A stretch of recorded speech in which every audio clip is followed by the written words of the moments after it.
देश भर के कई हिस्सों में कोरोना एक बार फिर से पैर पसारता हुआ नजर आ रहा है। कई लोगों में कोरोना की पुष्टि हुई है। दिल्ली एनसीआर में भी कोरोना के मामले सामने आ गए हैं। ऐसे में अब दिल्ली की रेखा गुप्ता सरकार भी सतर्क हो गई है।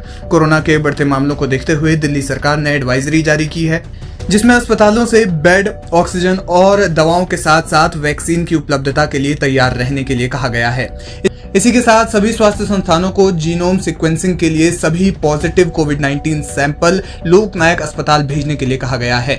एडवाइजरी में कहा गया है कि अस्पतालों को बेड, ऑक्सीजन, एंटीबायोटिक्स और अन्य दवाओं के साथ वैक्सीन की उपलब्धता के मामले में तैयारी सुनिश्चित करनी चाहिए। वेंटिलेटर, BiPAP, ऑक्सीजन कंसंट्रेटर और PSA जैसे सभी उपकरण चालू हालत में होने चाहिए। इसके अलावा दिल्ली राज्य स्वास्थ्य डेटा प्रबंधन पोर्टल पर सभी मापदंडों की दैनिक रिपोर्ट भी की जानी चाहिए। दिल्ली में कोरोना के 23 नए मामले अब तक सामने आए हैं। ये एडवाइजरी ऐसे समय में जारी की गई है जब दिल्ली में कोरोना लगातार पैर पसार रहा है और अब तक कुल 23 मामले सामने आ चुके हैं। दिल्ली के स्वास्थ्य मंत्री पंकज सिंह ने शुक्रवार को बताया कि शहर में 23 नए कोविड मामले सामने आए हैं। उन्होंने कहा कि सरकार ये देख रही है कि मामले दिल्ली के हैं या दिल्ली के बाहर से आए थे। इसके अलावा दिल्ली से सटे गुरुग्राम और फरीदाबाद में कोरोना वायरस संक्रमण के 3 मामले सामने आए थे। वहीं गाजियाबाद में भी 4 नए मामले सामने आ गए हैं। अधिकारी के मुताबिक गुरुग्राम में हाल ही में मुंबई से लौटी 31 वर्षीय एक महिला में कोरोना वायरस संक्रमण की पुष्टि हुई है, जबकि 62 वर्षीय एक अन्य व्यक्ति में भी संक्रमण की पुष्टि हुई है। दोनों मरीजों को पृथकवास में भेज दिया गया है, यानी क्वारंटीन सेंटर में उन्हें भेज दिया गया है। फरीदाबाद में पल्ला क्षेत्र के सेहतपुर का 28 वर्षीय एक व्यक्ति कोविड संक्रमित पाया गया। पिछले कई दिन से बुखार, खांसी और जुकाम से पीड़ित होने के बाद वो इलाज के लिए दिल्ली के सफदरजंग अस्पताल गया था। अधिकारियों ने बताया कि वहां की गई जांच में उसे कोरोना वायरस के संक्रमण की पुष्टि हुई है। गुरुग्राम स्वास्थ्य विभाग के डॉक्टर JP राजीव लाल ने कहा कि गुरुग्राम में दोनों मरीजों को घर में क्वारंटीन करके रखा गया है। स्वास्थ्य विभाग उन पर नजर बनाए हुए हैं। उन्हें अपने परिवार से दूर रहने की सलाह दी गई है।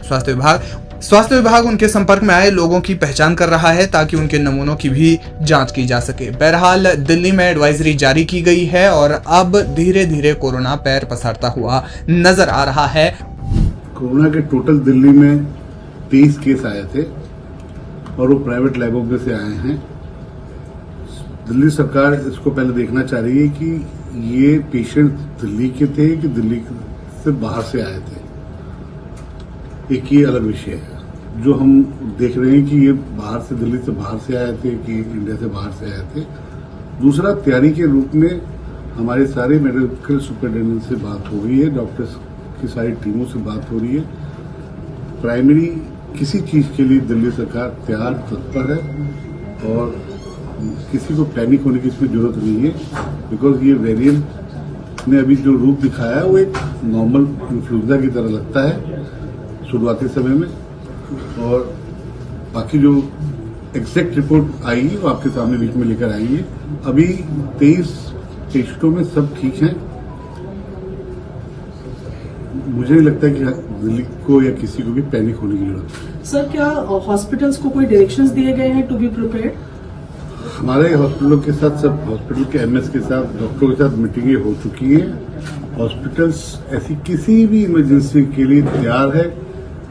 हमारे 8 सीनियर अफसर्स को हमने स्पेशली लगाया हुआ है। रोज वो राउंड लेते हैं, रोज रिपोर्टिंग करते हैं ये, और वो हर 8 हॉस्पिटल में जाते हैं, बैक टू बैक काम कर रहे हैं। हमारे हॉस्पिटल्स सब चीज के साथ विद ऑक्सीजन, ऑक्सीमीटर के साथ तैयार है। ऐसी कोई भी व्यवस्था आएगी जिसकी उम्मीद नहीं की जा सकती। ऐसा कोई भी दिल्ली में विषय अभी तक से नहीं है। क्या ये माना जाए कि आने वाले दिनों में आयुष्मान मंदिर जो है वो कुछ नंबर अभी आया है आप लोगों के पास जितने लोगों को डेडिकेट किए जा सकते हैं? 100 डेज पूरे होने पे हम 38 और 39 के बीच में चालू करने जा रहे हैं। और